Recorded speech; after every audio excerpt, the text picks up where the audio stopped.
നമ്മൾ രാവിലെ വീട്ടിൽ നിന്ന് വണ്ടി എടുത്ത് ഇറങ്ങുന്നു. നമ്മൾ റോഡ് മുഴുവൻ കുണ്ടും കുഴിയാണെന്ന് വെച്ചു. നമ്മൾ പഞ്ചായത്ത് റോഡ് മുഴുവൻ കുണ്ടും കുഴിയാണെന്ന് വെച്ചു. നമ്മൾ അവിടുത്തെ സിറ്റിംഗ് വാർഡ് മെമ്പർക്ക് വോട്ട് ചെയ്യാൻ നമുക്ക് തോന്നും.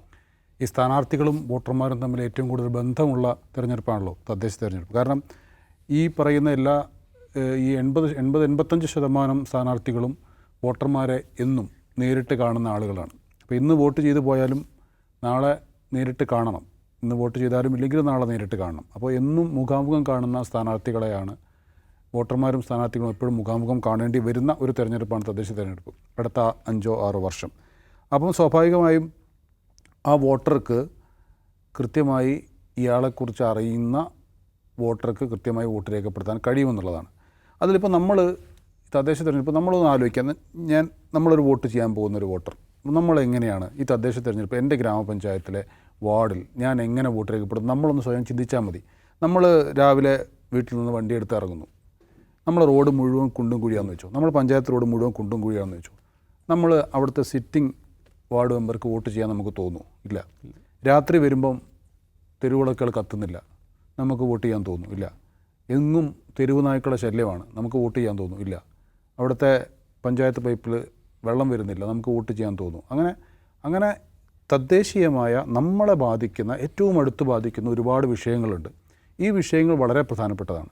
ആ വിഷയവുമായിട്ട് ഏറ്റവും അടുത്ത് നിൽക്കുന്ന ആൾ വാർഡ് മെമ്പറാണ്. അപ്പോൾ സ്വാഭാവികമായും അത് ഈ തെരഞ്ഞെടുപ്പിൽ ഏറ്റവും കൂടുതൽ ബാധിക്കുക അത് തന്നെയാണ്, ഒരു തർക്കമില്ല. പിന്നെ രണ്ടാമത്തെ കാര്യം പൊളിറ്റിക്സ് തീർച്ചയായും ബാധിക്കും. കേരളം പോലുള്ള സംസ്ഥാനത്ത് നിലവിലെ രാഷ്ട്രീയ വിഷയങ്ങൾ തെരഞ്ഞെടുപ്പിൽ ബാധിക്കില്ല എന്ന് പറയാനേ പാടില്ല. അത് ബാധിക്കുമെന്നുള്ള കാര്യം ഉറപ്പാണ്. അത് എത്ര തോതിൽ എന്നുള്ളതാണ് നമ്മൾ ചിന്തിക്കേണ്ടത്. അത് ആളുകളെ സംബന്ധിച്ചിടത്തോളം ആപേക്ഷികമാണ്. ചില ആളുകൾക്ക് അത് കൂടുതലായി തോന്നും, ചില ആളുകൾക്ക് കുറവായി തോന്നും. പക്ഷേ ഈ തെരഞ്ഞെടുപ്പിൻ്റെ പ്രത്യേകത എന്ന് വെച്ച് കഴിഞ്ഞാൽ തൊട്ടുടനെ വരാൻ പോകുന്ന നിയമസഭാ തെരഞ്ഞെടുപ്പാണ്. ആ നിയമസഭാ തെരഞ്ഞെടുപ്പ് UDFനെ സംബന്ധിച്ച് ജീവൻ മരണ പോരാട്ടമാണ്.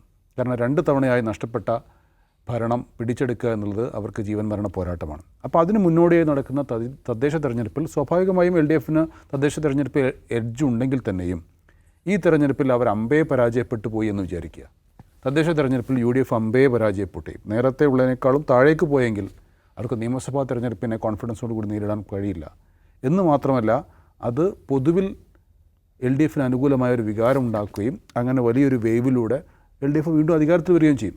അപ്പോൾ അതുകൊണ്ട് തന്നെ UDFനെ സംബന്ധിച്ചാണ് ഈ തെരഞ്ഞെടുപ്പ്, തദ്ദേശ തെരഞ്ഞെടുപ്പ് ഏറ്റവും നിർണായകമെന്നാണ് ഞാൻ കരുതുന്നത്.